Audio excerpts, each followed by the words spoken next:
You are among the rare humans who are appreciating contrast, yes? Yes.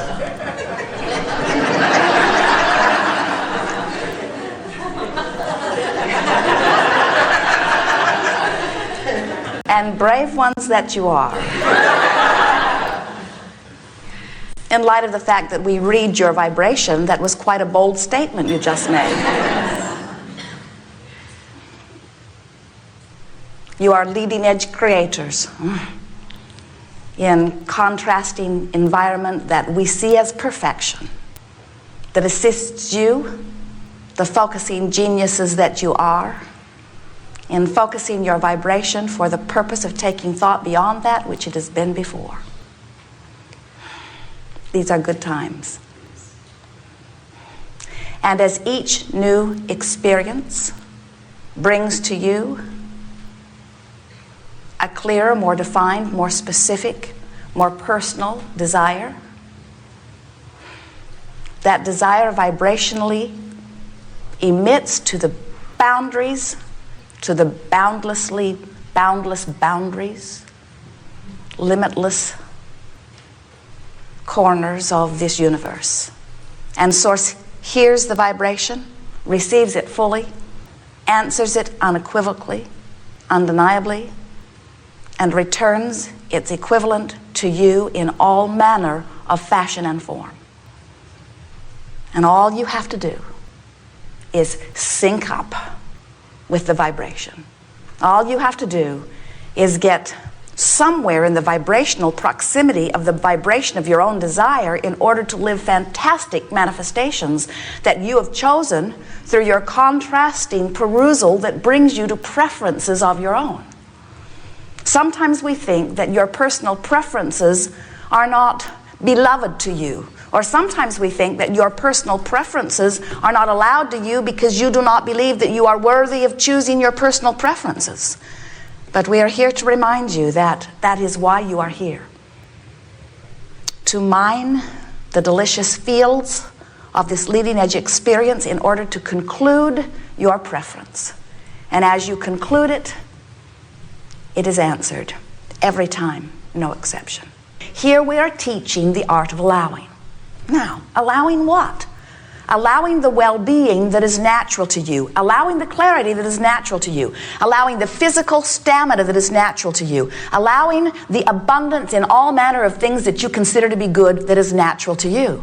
In fact, this is the premise that we so much want you to remember. Well-being wants you. Well-being is flowing to you. Well-being is your legacy. Well-being is who you are. Well-being is what you should be living. Well-being is what you will be living unless you're doing that thing that doesn't let it in. And that thing, that only thing that you ever do that doesn't let it in is that you fixate on some truth which has manifestations all over the place that you clearly do not want. And in your shouting no at these things you do not want, you manage to make them vibrational friends until you get a pattern of vibration going on within you that is so different from the well-being that is natural to you that you pinch off the well-being vibration. It's like setting your radio on 98.6 when what you really want is 101 FM and then complaining that you're hearing the wrong music. And we say, tweak your dial. And you say, no, this is where our family sets its dial. This is the way my mother set her dial. This is the way her mother set her dial. It would upset my family if I tweaked my dial. And we say, then suffer with them. Because misery loves company, and law of attraction makes all of that possible. Or make a decision that you will begin adjusting your dial to the frequency of your core, you see. So, as we are moving forward here today, we are eager to visit with you about anything that is important to you. You will discover a very nice unfolding here. It is our desire to assist you in recognizing relative to the issues. Issue usually means it's something that is troubling me a little bit. It's something that I do not quite yet have lined up in the way that I want. We are happy to visit with you about those issues, but you will notice that we are not too eager to spend too much time reactivating within you the vibration that disallows what you really want. In other words, we want to help you get onto vibrational frequencies of your own desire. And in order to do that, while we may briefly stir up or poke at you with a stick those things that you do not want, just to discern clarity about what is wanted, we are wanting to assist you in turning your attention toward what is wanted as quickly as possible. But in this art of allowing, we have to remind you of something that many of you have forgotten. And that is, you don't have to take a subject that has been troubling you, like not enough money, or like bodily condition that does not please you. You don't have to take a subject like that and force yourself into vibrational compliance. In other words, you don't have to take something that you really, really feel strongly one way about and begin feeling really, really strongly an opposite way about. Not only do you not have to, that's a hard thing to do because the law of attraction doesn't assist you in those different thoughts. But you do have to stop activating the vibration that is keeping you from what you want. In other words, we want you, as you begin to contemplate this idea of discovering and practicing and fine-tuning and becoming experts at the art of allowing, we want you to realize that what it really requires is very simple. Just a relaxing and allowing the well-being that would be there if you weren't doing that thing that isn't letting it in. There's not a tug of war between good and evil, because there is no source of evil. There is only a source of well-being which you are allowing or not. That's sort of like saying, as the electricity is pouring through the walls of your house, and you've got your toaster with the plug in your hand, and you're standing there, and you haven't plugged it in yet, and you say, "This toaster is evil because it will not toast my bread." And we say, "Plug it in." My mother doesn't plug her toaster in. Her mother doesn't plug her toaster in. Something's wrong with this toaster. It has gone over to the dark side. It will not toast my bread. And we say, it's only not doing what it was born to do. They call it a toaster. Because it is not connected to the stream that makes it so. And you are the same way. If you are not allowing a full connection to the energy stream, then you're not thriving in the way you are meant to thrive. But it is not because you are evil, it is because you're not plugged in. And so the art of allowing is just finding techniques that allow you to relax and allow the well-being. We don't want you to look at some situation that is happening somewhere on the planet, maybe even in your own home or office, and see something that is really upsetting to you, and then try to work it around in your mind to make it good when it clearly feels bad to you.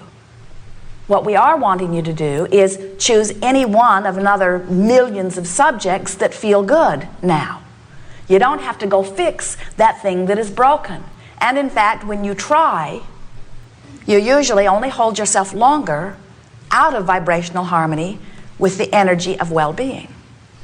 So allowing what? Allowing myself to be connected to the stream of pure positive energy that is natural to me. Allowing myself to be connected to my source of clarity, to my source of abundance, to my source of physical well-being, to my source of balance, to my source of kindness, to my source of love, to my source of well-being, to my sense of humor, to my broader perspective, to all that is good. It is really a worthy endeavor. And not only do you feel good while you do it, but everything you want flows easily into your experience. This is not a workshop where we are teaching or really even encouraging manifestation, because that does not need to be done. We are expressing to you, who are leading edge creators, understanding of laws of the universe that work whether you know that they do or not. And really, words do not teach. It is only life experience that teaches. And so we want to help you to understand why you're getting what you're getting, or why you're not getting what you're wanting.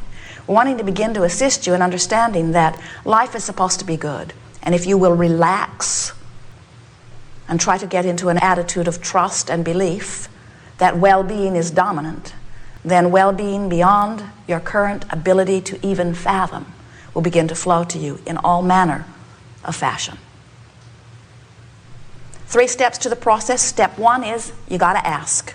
And you're asking all day, every day, and we're not talking about words or prayers. We're talking about the vibrational emittance that oozes out of you whenever you are in a situation where desire or preference is born, which means every moment of every day. So as these desires are emitting from you, that's step 1. Step 2 is universal response to those desires. That's not your work. Step 3 is your dominant work. Step 3 is you must become a vibrational match to that which you are asking for. As we watch so many of our physical friends, we notice that instead of working to hold themselves in vibrational compliance with their own desires, maybe because of insecurity, there are a number of reasons. Instead, they are looking around at what the world is doing and trying to line up with what most are doing. And what we are wanting you to remember is that you are such unique individuals that you will never find large numbers of anyone who are in exact alignment with what you want. There is never a crowd on the leading edge. And as you are standing here in your personal, very preferred stance, things will occur to you that have never occurred to anyone ever. And if you think that you need to find others to agree with you before you feel secure enough to allow yourself the benefit of receiving it, then you are not living the leading edge experience that satisfies you. You came forth in your uniqueness wanting to take thought beyond that which it had been before.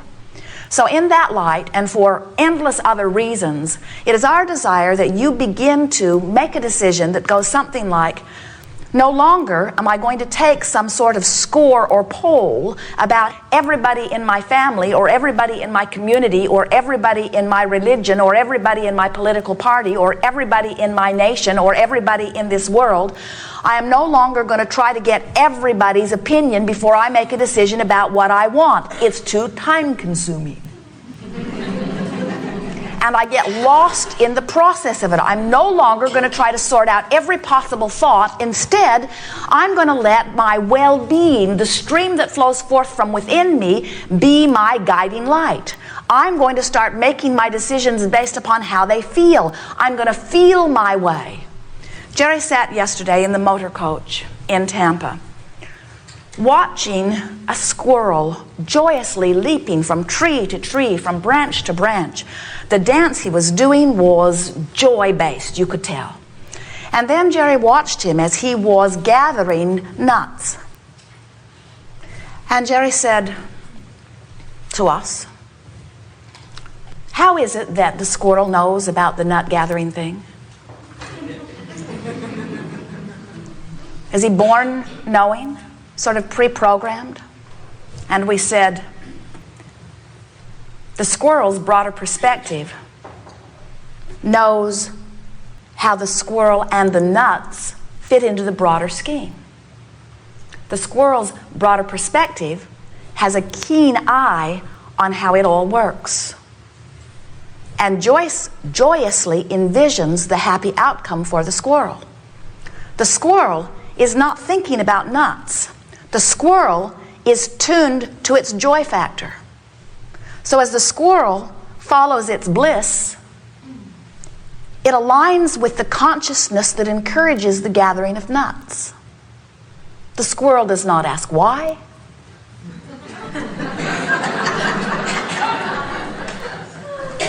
The squirrel follows its bliss. And right now, bliss is gathering nuts. Watch your animals. They do different things at different times, not because they are pre-planning their future experience, but because they are aligned to their bliss.